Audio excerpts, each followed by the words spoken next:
वापस काम करना चाहती हूँ, अच्छा काम करना चाहती हूँ। जो पॉपुलैरिटी इस गाने में मुझे मिली वो शायद ही किसी और गाने में मिली। मुझे कुछ 100 ऑफ़र्स आए थे, जिसमें से मैंने 30 लिए। मैंने पिक्चरें साइन करना बंद कर दी जब मैं 17 साल की थी। जब ये अफ़वाह फैल रही थी कि मैं बिग बॉस जॉइन कर रही हूँ, मैंने देखा कि रणवीर शोरी जी जो हैं, वो उनमें बहुत हिम्मत है और बहुत करेज है जैसे वो हाउस में हैं और मैं चाहती हूँ कि वो जीते। मैं उनके फ़ादर के साथ काम कर चुकी हूँ। ये घर उस बख्तावर का है जो 14 साल की उम्र में काम किया और जिसने ये घर अपने माँ-बाप के लिए बड़े प्यार से खरीदा। इंतज़ार करिए हमारा, और क्या कह सकते हैं, हम आ रहे हैं। Hi, my name is Sonam Khan and you are watching First India. Hello and welcome on First India. मैं हूं आपके साथ रजनी दुबे और आज हमारे साथ है ऐसी खास मेहमान जिनका नाम ही काफ़ी है। बॉलीवुड में उन्होंने बहुत ही शोहरत कमाया है। तो चलिए आपको मिलाते हैं उस खास मेहमान से, सोनम खान से। Welcome on First India ma'am. Thank you very much, thank सबसे यू। पहले क्या कुछ चल रहा है इन दिनों आपकी लाइफ में? बारिश चल रही है, बहुत सारी बारिश। I love walking in the rain. Okay. तो और ऑफ कोर्स जैसे आप बोल रही हैं, मैं वापस काम करना चाहती हूँ, अच्छा काम करना चाहती हूँ, अपने एज के हिसाब से काम करना चाहती हूँ। आपका सॉन्ग तिरछी टोपी वाले आज भी सबके जुबां पे रहता है। शादी हो, ब्याह हो, पार्टी हो, आज भी उसके धुन पर सब थिरकते हैं। तो आपके लिए ये सॉन्ग कितना मायने रखता था? हाँ, इस सॉन्ग ने एक्चुअली मेरी ज़िंदगी बदल दी। एक तो मुझे मौका मिला नसीर साहब के साथ काम करने के लिए, और जो पॉपुलैरिटी इस गाने में मुझे मिली वो शायद ही किसी और गाने में मिली, और अच्छा एक्सपीरियंस रहा। It's good. मैम, शुरू से शुरुआत करेंगे। जी। कहना गलत नहीं होगा, बहुत ही कम उम्र में आपने वो मुकाम हासिल कर लिया जिसके सपने बड़े-बड़े देखते हैं। तो कैसी रही आपकी जर्नी? कितना फैमिली का सपोर्ट रहा और कैसे इतनी कम उम्र में आपने इतना बड़ा मुकाम हासिल कर लिया?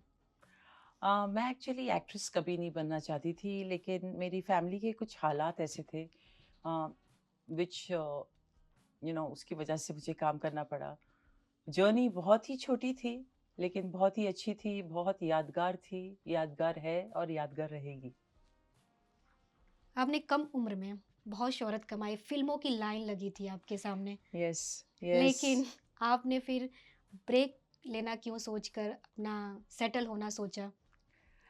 मुझे शुरू से एक हाउसवाइफ बनना था और एक छोटा-सा घर बसाना था। जब मुझे लगा कि शायद अब मैं शादी कर लूँ, तो मैंने शादी कर ली। और उन दिनों एक बार जब आपकी शादी हो जाती थी, तो करियर आपका हुँ, वाज़ डन। हुँ। सो उसके बाद मैं अपने बच्चे में बिज़ी हो गई, और काफ़ी पूरी दुनिया भी घूमी हूँ, लोगों से मिली हूँ, बहुत सारी कंट्रीज़, बहुत सारी सिटीज़ में रही भी हूँ मैं।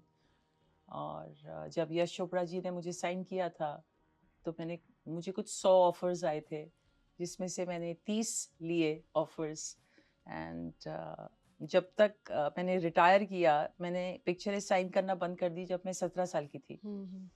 और काम शुरू किया था जब मैं साढ़े 13 साल की थी। तो 17 साल की उम्र में काम छोड़ा, 18 साल की उम्र में मैंने शादी कर दी। तो कभी आपको रिग्रेट हुआ कि काश थोड़ा-सा और टाइम दी होती अपने करियर को? देखिए, रिग्रेट करना बेवकूफ़ी है, जो किस्मत में है वो होकर रहेगा। अब मैं वापस आ गई हूँ, उस पर ज़्यादा कॉन्संट्रेट करें तो I think it's better for me. एक इंटरेस्टिंग सवाल है, सोनम नाम आपका कैसे पड़ा? बोलते हैं बहुत लोग इंडस्ट्री में आते हैं तो अपना नाम चेंज करते हैं।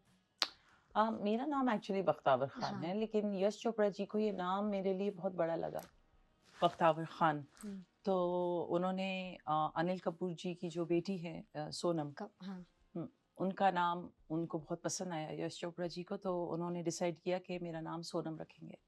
ओह! तो वेरी नाइस। इस हिसाब से मेरा नाम सोनम रखा गया और मैं बहुत खुश थी। यश चोपड़ा जी की आपने बात किया तो जब आप करियर से ब्रेक ले रही थी तो उन्होंने आपको समझाया भी था शायद कि बेटा अभी मत शादी करो। जी, उन्होंने मुझे एक पिक्चर ऑफ़र की थी, आईना, और उन्होंने बोला था आपका करियर बहुत अच्छा जा रहा है, अभी तो शुरुआत है, हुँ। क्यों जा रही हैं आप छोड़ के काम? लेकिन जैसे मैंने पहले भी कहा, तकदीर, किस्मत हर चीज़ हमारे हाथ में नहीं होती है। मैम पहले और आज में कितना फ़र्क है, कितना चेंजेस आ गया है बॉलीवुड में? हाँ, काफ़ी औरतें काम कर रही हैं और बहुत फेमस हो गई हैं। We have some very good female directors also. तो आई एम लुकिंग फॉरवर्ड, क्योंकि हमारे ज़माने में तो एक आपके साथ या तो मम्मी होती थी या आंटी होती थी, या और आपकी हेयर ड्रेसर होती थी। हुँ। वही एक फीमेल कैरेक्टर या फीमेल रोल थी आपके आसपास। बट अब तो हर जगह औरतें ही औरतें नज़र आ रही हैं, औरतें छाई हुई हैं। I am happy about that.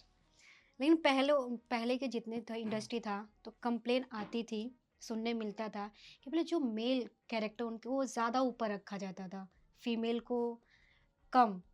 लेकिन आज वो सारी चीज़ें बहुत कम हो गई हैं। देखिए, अपने आप को किसी से भी कंपेयर करना हेल्दी नहीं है। आप अपना काम करिए, दूसरे की पेमेंट क्या है या दूसरे को कितनी इम्पोर्टेंस मिल रही है। अगर आप अपने काम के साथ ऑनेस्ट हैं, तो आपको ये सब बातें तकलीफ नहीं देनी चाहिए। क्योंकि ज़िंदगी में सही और गलत कुछ नहीं होता है, सिर्फ एक नज़रिया होता है इंसान का। राइट। मुझे तो ये बात कभी बॉदर नहीं करती है कि अरे इसको इतना मिल रहा है या उसको उतना मिल रहा है, या मिलता था या मिलता है। Good for them. बॉलीवुड में हमेशा ये सवाल होता है नेपोटिज़्म का कि हम्म। स्टार किड्स होते हैं तो उन्हें बहुत ईज़िली हर चीज़ मिल जाता है, लेकिन टैलेंट होने के बाद आउटसाइडर को नहीं मिल पाती है जगह। हम्म। इस पे आपका क्या कहना होगा? I don't think nepotism exists in the industry. ये तो वही बात होगी कि अगर आपके पड़ोसी में अगर कोई रहता है या आपका कोई रिश्तेदार है जो वही काम करना चाह रहा है जिसमें आप एक्सपर्ट हैं, अगर आप उनकी हेल्प नहीं करेंगे तो किसकी हेल्प करेंगे? ये नेपोटिज्म तो नहीं है। How can it be nepotism? अब मैं अगर यहाँ हूँ और मेरी जो चीज़ें हैं वो तो बेशक मेरे लड़के को ही जाएंगी, मेरी औलाद है। Very true. मैं थोड़ी ना किसी चलते फिरते आदमी को जो है अपनी सारी जायदाद या पैसे दे दूंगी। तो ये नेपोटिज्म को जो आउट ऑफ द इतना आउट ऑफ ब्लो प्रोपोर्शन कर दिया है, it is nonsense. Because in the by the end of the day जो मैटर करता है वो है टैलेंट है। नेपोटिज्म, ये शब्द इंडस्ट्री में मुझे कभी समझ में नहीं आया। ये इंडस्ट्री को अप्लाई होता ही नहीं है। अगर आपके कोई दोस्त हैं, आपके करीबी हैं और आप किसी बड़े डायरेक्टर को जानते हैं, तो ऑब्वियसली आप अपने करीबी लोगों को चांस देंगे। इसका मतलब ये नहीं है कि न्यू कमर्स के लिए कोई जगह नहीं है यहाँ। This is it's not correct. बहुत सारे न्यू कमर्स हैं। जब यश चोपड़ा जी भी आए थे वो भी न्यू कमर थे। जब अमिताभ बच्चन जी भी आए वो न्यू कमर थे। उन्होंने भी बहुत स्ट्रगल किया है। तो नेपोटिज्म की तो बात आती ही नहीं है। मुझे तो ये बात वर्ड नेपोटिज्म समझ में ही नहीं आता है। I mean how? राइट। पहले से बड़े स्क्रीन हुआ करते थे, फिल्में थिएटर में ही रिलीज होती थी, लेकिन अब ओटीटी भी आ गया है, काफ़ी एक्सप्लोर करने का चांस मिल रहा है। जैसे आपने कहा कि जो न्यू कमर्स हैं, अगर उन्हें बॉलीवुड नहीं तो एक ओटीटी प्लेटफॉर्म भी बन गया है कि आप अपने आप को, हाँ, तो इस पर आपका क्या कुछ कहना है? No, again I will defend Bollywood. Hmm. Bollywood में आपको चांस मिले वो नेपोटिज्म की वजह से राइट। नहीं होता है, वो होता है आपकी टैलेंट की वजह टैलेंट। से। हाँ, शायद आपको एक पिक्चर मिल जाए, जैसे मैंने कहा, आप करीबी लोगों से अगर आप वास्ता रखेंगे तो आप उनका ख्याल रखेंगे पहले, आपके दिमाग में रहेगी वो बात। और जो दूसरी बात जो आप कह रही हैं, ओटीटी, ओटीटी की वजह से मैंने भी डिसाइड किया कि मैं पिक्चरों में वापस काम करना चाहती हूँ। क्योंकि ओटीटी में ना कोई हीरो होता है ना कोई हीरोइन होती है। हर कैरेक्टर की एक अपनी जगह होती है, अपना मुकाम होता राइट। है। और आप ऑडियंस के दिमाग पर कम से कम 5-6 घंटे रहते हैं। और रियलिस्टिक भी है। और उसमें काफ़ी लेडीज़ जो हैं काम कर रही हैं, right. Not only as actresses but also in the unit and things like that. So it's very important to see that OTT has a lot to offer. Right. आपने ओटीटी प्लेटफॉर्म की बात की, अगर आप वेब सीरीज करना चाहें, movies करना चाहें, तो किस तरह के कैरेक्टर की आप तलाश में हैं? मैं तो OTT की तलाश में हूँ। कोई नेगेटिव एकदम स्ट्रॉन्ग कैरेक्टर रोल मेरी एज का, जो मेरी एज को सूट करे, जो मेरी पर्सनालिटी को सूट करे। एंड जिसके बगैर, चाहे वो मेन कैरेक्टर नहीं हो, क्योंकि OTT में ना कोई हीरो है ना हीरोइन है, एक ऐसा रोल मिल जाए जिसकी वजह से कहानी आगे नहीं बढ़ सकती। उस टाइप का रोल मेरे दिमाग में है। कहते हैं ना कभी कभी एक छोटा सा भी कैरेक्टर छाप छोड़ जाता है। बिल्कुल, बिल्कुल। लीड के कैरेक्टर को याद नहीं रखते जितना वो साइड रोल को याद रखा ऑफ जाता है। कोर्स साइड रोल एक्चुअली अभी बहुत पुराना शब्द हो पुराना गया, हो गया है। बहुत बहुत पुराना है, ये तो आप 80s में चली गई हैं। कहते हैं हर आर्टिस्ट का एक सपना होता है कि मुझे वो स्क्रिप्ट मिले, वो स्टोरी मिले। तो आपकी क्या वो तलाश पूरी हो गई है कि अब तक है? एक आर्टिस्ट की जर्नी कभी ख़त्म नहीं हम्म। होती है। जब तक वो इस दुनिया में है, एक ट्रू आर्टिस्ट कभी सैटिस्फाइड नहीं होता है। क्योंकि आर्टिस्ट जो होते हैं वो बहुत क्यूरियस होते हैं, उनको लगता है अच्छा मैंने ये रोल किया, अब वो रोल मिलना चाहिए, अच्छा वो रोल कर लिया, अब कुछ और और मिलना चाहिए।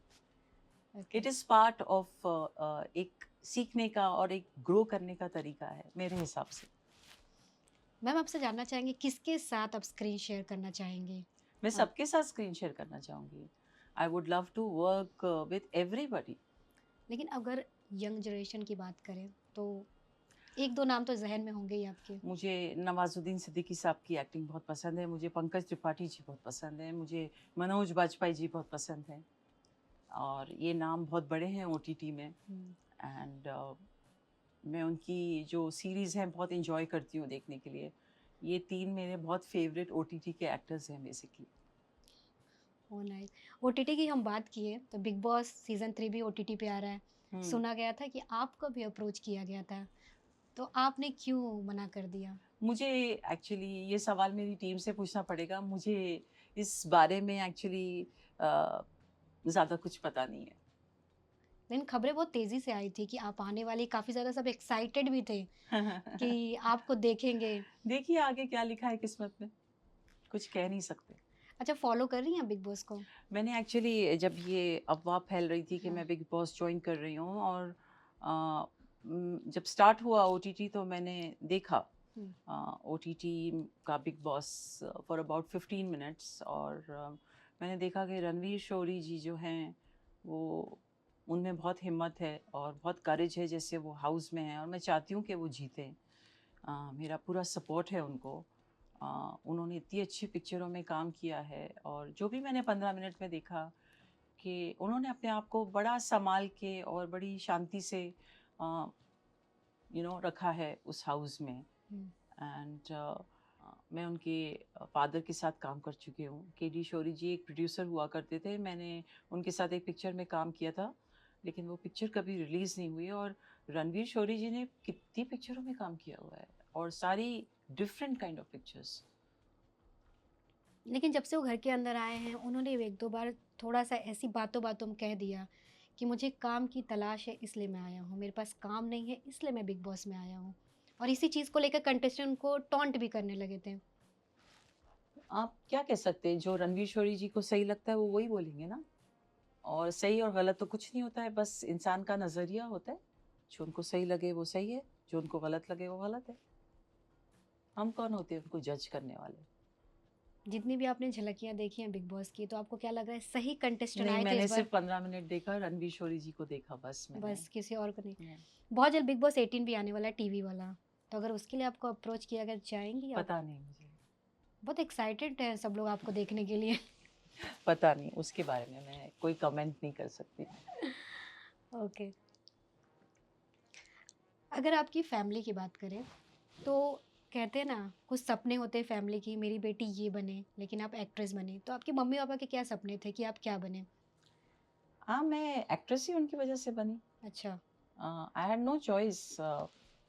मैं एक मिडिल क्लास फैमिली से आती हूँ, लो मिडिल क्लास, और मेरे माँ-बाप की जो माली हालत थी वो बिल्कुल सही नहीं थी। तो उनको सपोर्ट करने के लिए मैंने पिक्चरें जॉइन की, और ये फ्लैट जहाँ मैं रहती हूँ ये मैंने 16 साल की उम्र में ख़रीद भी लिया था अपने माँ-बाप के लिए। लोग फेमिनिज़्म के बारे में बात करते हैं, और लोग बात करते हैं टू बी इंडिपेंडेंट, वो तो मैंने 35 इयर्स पहले कर लिया। लेकिन ये बहुत। लेकिन ये जो घर है मैं बहुत इमोशनली अटैच्ड हूँ, क्योंकि पहले इसमें मेरे माँ-बाप रहते थे, हुँ। जो कि अभी गुज़र चुके हैं। तो ये घर उस बख्तावर का है जो 14 साल की उम्र में काम किया, और जिसने ये घर अपने माँ-बाप के लिए बड़े प्यार से ख़रीदा। तो उनकी यादें भी हैं यहाँ, तो मैं यहाँ रहना बहुत पसंद करती हूँ। मैम आपने जिस तरह से बताया, आपने 16 साल की उम्र में यस जब बच्चे आज के 10th का एग्ज़ाम देने की तैयारी करते हैं, आपने इतना आलीशान घर खरीद लिया, अपने आप में बहुत बहुत बड़ी बात है, जी इंस्पायर करने वाली आज के जनरेशन को है जी, ये आपने। अपने माँ बाप की कदर करना बहुत इम्पोर्टेंट है। Very true. I hope so ma'am कि जल्द ही आपको हम स्क्रीन पर देखें, किसी you. बड़े प्रोजेक्ट पे देखें, Thank ओटीटी you. पर देखें Thank और you. बिग बॉस में भी देखें आपको। I don't know about that. Thank you for coming. Thank you so much, Thank you. आपसे बात करके बहुत अच्छा लगा। Thank you so Thank much. Lastly अपने फैंस को क्या मैसेज देना चाहेंगे? इंतज़ार करिए हमारा, और क्या कह सकते हैं, हम आ रहे हैं।